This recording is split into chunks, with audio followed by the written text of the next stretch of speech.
continue our coverage of the ongoing 2023 African Cup of Nations. My name is Afa Acho, and Salifu Usman is also in the studio with me. Salifu, welcome to Sport Orbit Edition. Thank you, Afa. It's always my pleasure. On today's edition of the program, we'll begin straight from carrying out a review of yesterday's AFCON matches, and we will also give you a preview of today's encounters, which comes up much later in the evening. Yesterday's matches, we saw some matches that went down yesterday. 3 matches. It was actually the first one was Congo, Morocco, and against all odds, after Morocco had seemed like they had won that one, the Congolese put up a good performance and actually came back, and it ended 1-1 in that one. Yeah, nobody saw it coming yesterday. Saw it for obviously. Before this tournament, everybody has tipped Morocco as one of the favorites. They still remain a favorite to win this competition, but that result yesterday may have shaken some people's mind and clearly show a reality dawns on the Morocco that yes, you may have had a fantastic run at the World Cup.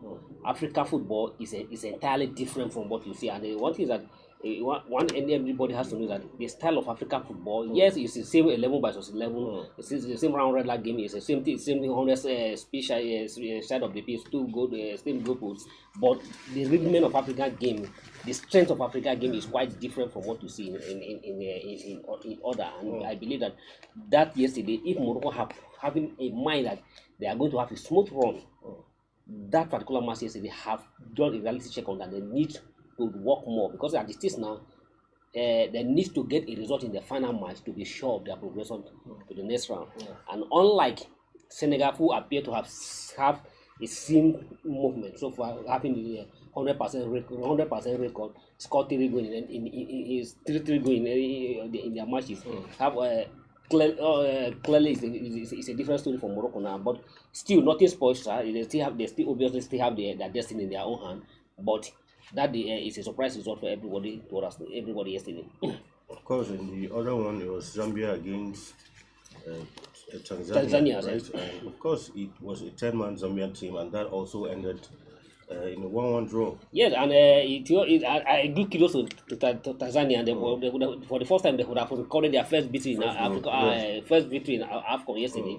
If not for the late goal by the German strikers, and that put them back and so that they have a 1-1 draw. But to me, I think the Tanzania put up a good performance up yesterday. And there's something, I don't know if you notice it, if you know, the Tanzanian coach is on suspension. The Algerian coach. The Algerian coach managing the Tanzanian national team. After the CAF slammed a 6-month ban on him for a comment about Moroccan national team. His employers, the Tanzania Football Federation, have also suspended him from the team. So that team was taken by the assistant coach yesterday. And to me, they have a better, although you can't compare the match they have against Morocco, the strength of Morocco, to the strength of Tanzania, but they have a better match yesterday. And if not for his limits, they will have their first victory in the AFCON in AFCON yesterday. And if you know, when I saw that statement about the comment about the Moroccan national team, you know, I don't want us to go into this details. But if you know, there's a diplomatic role between Algeria and Morocco. If you recall, when African Under 17 was to be held in Algeria, the Moroccan national team failed to participate in that competition. They were only asking for on the ground that except if the CAF will allow their national team to fly to Algeria, play the match and fly back. That every match they fly back instead of them to stay. It's like they were not too sure. They don't have full confidence on Algeria to allow their national team to spend it. They have to spend it. So it's like I believe maybe that diplomatic issue is still between the two Arab countries and the two Northern African. But if you look at the comment by the Algerians, who is the coach of the Tanzania team, alleging that Moroccan have CAF in their pocket. That whatever they say is what the CAF have, and that's why his team lost to the Moroccan. But to me, that is a very bad comment for you to allege that a particular nation or a continent or a football continent, the body of football in the continent is under the purview, is under the full control of the Moroccan football operation. Of course, the last match for yesterday was South Africa against neighbors Namibia. And for South Africa, a sweet victory was for them because they're able to bounce back from the defeat they suffered in the opening stages, and it was one of the highest scoring games so far in the tournament. Yeah, one of the highest scoring games, and to me, no any team has scored 4 goals so far. Guinea Equatorial Guinea scored 4 goals against Guinea Bissau, but they considered 2. So you can still regard it as one of the highest victories so far for going forward without causing a defeat against the Namibian national team. And also, to me, it's like both of them are from the Kosafa region. They play Kosafa tournament together. It's like they understand each other well. If not, for a Namibian team to going down, Namibia that surprisingly beat Tunisia, and for them to going down 4-0 against nobody saw it for coming, was surprisingly defeated Tunisia in their opening match, get the 3 points, and for them to go down easily for a 4 goal against the South Africans, I clearly show that they understand each other. Don't forgetting that most of the Namibian national team play in the South African league, so there's a community that understanding. So South Africa, it was a sweet victory, and that has quite revived their hope that they now have their own destiny to progress to the next round. And if you look at that group so far, it's now very dicey. Both Mali is topping the group with 4 points, followed by South Africa because of the better goal difference ahead of Namibia. South Africa have 3 points and Namibia have 3 points. It's just only Tunisia. Surprisingly, this if you are to tip which team do you think will qualify from that group, you quickly pick Tunisia ahead of any other team. But here we have Tunisia on at the down point, and the Tunisia last match is against South Africa. So for the chance of South Africa, Tunisia progressing from this competition, progressing to the next round is very, very dicey. For instance, South Africa still need a result in their last match to progress to the next round. Mali, a draw can be okay for Mali, but Namibia also still need the result to progress to the next round. So Mali and Namibia are going to face themselves in the last match, while Tunisia and Tunisia. But to me, Tunisia look very at a disadvantage than compared to any of these 3 teams, because South Africa will definitely going to come out full force against the Tunisian. And if Tunisia, although they still have their destiny in their own hand, but it will depend on the result of the other matches. Yeah, absolutely interesting matches it was. Of course, today also some matches will go down.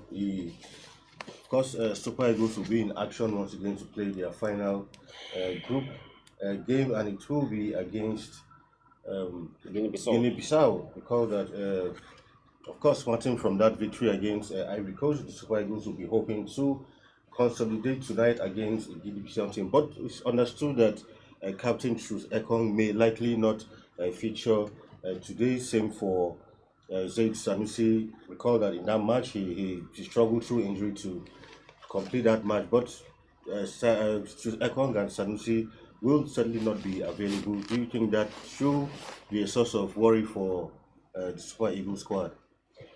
Yeah, I feel in as much as I believe that we have a perfect replacement for them, but I feel it should be a source of worry, because when you have the chemistry of a team, having your 2 back line who have played the first 2 games together, going to miss, we are mixing Sanusi from the left, and then having a country the leader of the team missing from the center of the defense. Obviously, I can't say it's not going to affect the team, but I believe we still have a replacement. We saw Kevin Bassing play in a defensive holding midfield against. Looks like Kenneth Mero is likely to start. You know what I'm saying? I'm talking about in the absence of the ordinary for the left back, would have said Kevin Bassing come to the left one in the place of Seidu. But now we see Kevin Bassing play in the front of the defense, in the holding midfield, in the absence of Yusuf. In the absence of Yusuf. And now if you have Seidu not going to be available, naturally the natural replacement for it should be Kevin Bassing. And if Kevin Bassing now leave, and we still have the doubt that Yusuf is not going to be available for this match. If you understand something, so Yusuf is not going to be available for this match. So definitely either we like to, something is going to be missing from there. And I don't have much concern for for Truth Ekong, even in as much as the leader of the team, and the leadership provided for the team is something that is very vital. But Kenneth Merrock could easily come in and taking over from him, and we believe that he can partner well with Sami Ajayi in the center. Fantastic. But my worry is the absence of Sheidu and Yusuf still not be available, because Kevin Vanse, who stood in for Yusuf in the front of the defender, did well against the Ivorian, and now we are going to have him having the left back, the left back for which is supposed to be in natural position, come in and but well, I still believe that the coach should know how to go about it. But the good thing I want to talk about this is that so far, in as much I'm not a good fan of Peseiro, because I've seen him so far, I don't believe that he has the technical prowess to lead the Super Eagles so far. He has not convinced me so far, despite the victory against the Cote d'Ivoire. One of those who is not too excited about our victory against the Cote d'Ivoire. In as much as yes, so I'm happy that he had won the match, but I'm not too excited. I don't really believe that we'll play convincing or play fantastically well to have won that match against Ebola. It was just to me as one of the ill luck that we were lucky in that game, and courtesy of Victor Sime, who was too professional in that match. That penalty was another. If it was another player, would have missed that opportunity. But for him, no fool, he had been a star on the pitch. If it's that incident that happened within the Abuja, and if it had happened to another player, the referee would have ignored. But know that he's a star player on the pitch, and it's so clear for him to remain down, clear that something happened, and they have to that ask for the referee to recall to check if they have before getting the penalty. All right, we'll go on a quick break, and when we return, Sport Orbit continues. Don't go nowhere.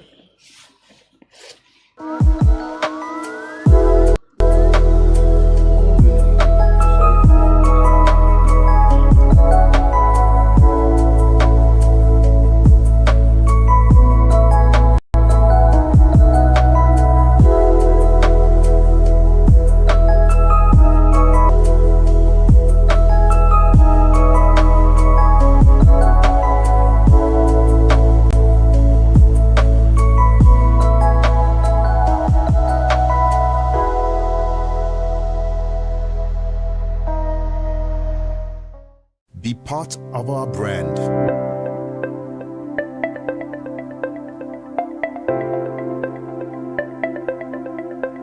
Leadership for God and country.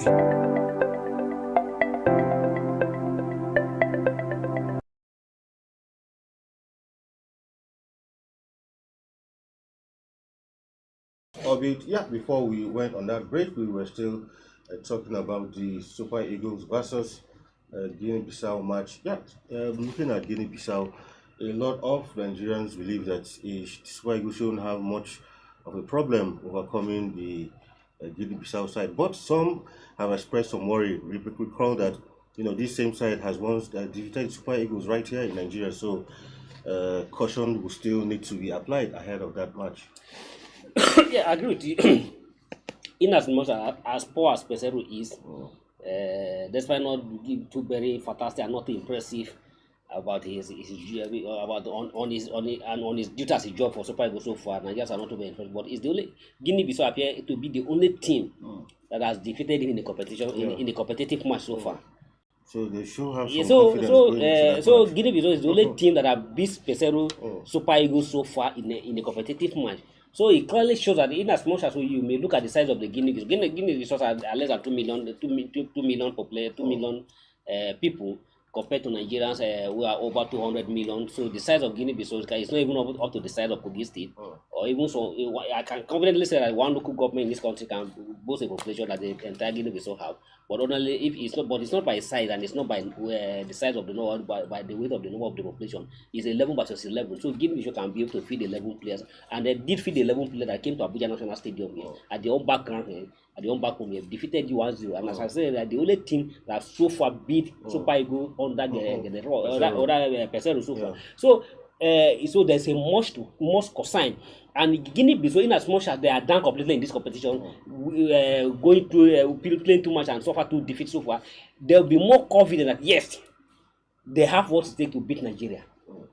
Because they have a belief that we have done it before, so they can still repeat the thing. So they believe that they have the understanding and the chemistry understanding. They have the Nigeria in their hand, and they can be able to understand the Nigeria game and defeat Nigeria. And at the same time, one thing we want to understand that sometimes it is even more easier to play a team that is up there than to play somebody who is down. Very well. Because as it is now, Guinea Bissau have nothing to lose and they have nothing at stake. to So play they have pride. they have nothing they have no any fear in your mind. Unlike the Super Eagles. For instance, if the Super Eagles players are playing now, they will be conscious, oh, I have to be careful I have to be careful in order not to miss the next match. Because we have assumption that yes, obviously you are going to make it to the next round of the competition. Because So if all they need is a draw. so all you need is a draw. So you will be playing with the conscious that okay, to avoid injury, to avoid that, so you can be fit for the most crucial game in the second round. But Guinea Bissau don't have that fear. So they'll be throwing anything apart at you. But one thing that I'm so fantastic, I'm so excited about it so far. Guineanos has been able to play the player down, to be calm and to have their head down completely. So that you shouldn't see that because of their victory against Abuja that does not present you to be one of the best teams so far in this tournament, or the best team in the tournament. But you need to calm down and appear that nothing has even happened. Yeah. Right. The other game of which it will be played at the same time will be Cote d'Ivoire versus the other Guinea that's talking about Equatorial Guinea. For the Ivorians, they'll be coming out in full force tonight because I'm sure they are yet to recover from that defeat against Nigeria. So far, they just have 3 points, and they will be ensuring that they put up a good show for their fans tonight. Yeah, if you look at that group, both Equatorial Guinea is taking the group with 4 points. Yeah. They are ahead of Nigeria on the better good difference. That's So a draw should be enough also for so them. they have scored more good than Nigeria. So a draw is also will be good enough for them to also progress. Our Nigerians also need a draw to progress, whatever the outcome of the other match between the Abricos or Equatorial Guinea. But and that is it now. So, but one thing that I see, if although it is not good for them to just play on an outstanding game, if the Cote d'Ivoire and the Ivorians, Equatorians and Ivorians play a goalless draw, both of them can still qualify for the next round because of the fact that definitely one person was emerged as one of the best losers because of the best loser to fill the game. But Cote d'Ivoire will be feel disappointed to qualify as the best loser. So definitely they are going to come out in the full force to beat against Equatorial Guinea. So but Super Eagles, like I said earlier, to be in the better positions and have to be in the better and to be the one to decide for yourself, Super Eagles need to go for outright win. So that if like Pesero said earlier yesterday in the pre-match press briefing that their target is to win the match and top the group, and that's all they needed. But if they win that match, obviously except if Equatorial Guinea beat Cote d'Ivoire, which I don't see it forthcoming, I'm not disrespecting to Equatorial Guinea. It will be difficult for them to beat Equatorial Guinea because if Equatorial having so far defeat to Super Eagles, I don't think the Cote d'Ivoire will allow a second defeat in this match. All right. The other match for today will be Cape Verde versus Egypt. Cape Verde have appeared as a surprise team in this tournament. No one really gave them much of a chance, and they will be coming against the Egyptians. The Egyptians are yet to pick up a win. I think their first two games ended in draws. So, and of course, they have lost starman Mo Salah in this one. So, going into this encounter, the Egyptians will be hoping to get all 3 points. But the Cape Verdes have shown that they are no pushovers in this competition. I'll be quite except for those who don't understand the Cape Verde and who understand the history of the Cape Verde where it came from the football. In the last 4 to 5 times they have from Cape Verde always been ever present, and anytime they come, they always show the stuff they are made for. Even their national basketball team is also doing well. So there's something, if in terms of sport, there's something going on in Cape Verde that means a lot of people may not know. But if you're looking at this team so far, Cape Verde, apart from Cape Verde, they are the second team that have had 100% record so far. 2 wins, 2 match, 2 victory. They have already qualified. They have already put their place in the second round. So this match is just a formality to them. And it's an opportunity to just tell some of the free spirit have not been playing so far in the tournament. But for the Egyptians, it is a must-win match for them. Because if they fail to win this match, well, their fate may be somehow whether they are going to qualify or not to qualify. But it's a must win for the Egyptians. If you look at that group, when the draw was happening, where you have a draw that house Ghana's Cape Verde, Mozambique and Egypt. If you are to predict, everybody will quickly say, Egypt. Let Ghana go, let the Egyptian go, let the Ghana go, and then let's see either Cape Verde and Mozambique were just there to fill a number. But to everybody great surprise, in as much as Ghana up to now, Ghana are still even that either are they going to qualify for the next round? Egyptians are still have that same quality. The limiter, are they going to make it? Cape Verde are already sure of their place and they are sleeping. Already sure of their place in the round of 16. Unlike Ghana's and Egyptian. So if I see Egyptian beat Cape Verde to qualify, I'll not be surprised, because I know that Cape Verde already have their mind in the second round matches and they're not going to full their full strength of squad against Egyptian. And to me, it will be stupid to full your full strength squad against a match that is not, because that's not too important. The other match in that group will be between Mozambique and Ghana. And both matches will be at the same time, 9 p.m. That is, well, for Ghana and Mozambique, the Mozambican side, not here, can't really say much about them. But for Ghana, this is a must win. In fact, their coach has come under serious heavy fire in Ghana, including the players. I mean, the country are clearly not happy with the Ghanaian national team. Just like it was 2 years ago. Ghana has become somehow, it happened in Cameroon 2 years ago. Their performance in Cameroon 2 years. Remember just an ordinary Comoros. I'm sorry to use that ordinary. Comoros defeated them 2 years ago in Cameroon. And here we still have the same Ghanaian squad struggling in this competition. So now these two matches, both sides of them, the two sides need victory. Both Ghana and Equatorial Guinea have for 1 point. And Mozambique, rather. Sorry, Mozambique. Both Ghana and Mozambique have for 1 point. So both of them must win to have a hope of qualifying for the next round of the competition. So obviously, but if you're asking me to look at it, who do you think may be surprised? It will be very difficult to predict, because Ghana have not shown any stamina to indicate that they are ready to progress to the next round of this competition. So I'll rather settle for Mozambique than to settle for Ghana. And for the Ghanaian side, of course, people also have criticized the choice of this coach they have, trying to recall his name, after their former coach they did quite well with them, and after the World Cup had to let him go and bring someone. Someone keeps saying some African countries always have this problem of, and it begins to be a trend, especially with Ghana, Nigeria, always trying to believe in foreign coaches more than what you have locally. Yeah, it's just that we don't understand certain things. I'm one of those who believe that what you can't do for yourself, I don't think another person can come and do it for you. I've said several, Africans should begin to look inward. And there's a clear example for us to believe that we are better off by ourselves than to depend on another person to help us solve our problem. If you look at the last 3 editions of the African Cup of Nations, if you look at out of the 24 coaches present at the ongoing African Cup of Nations, 3 of them have won this competition before.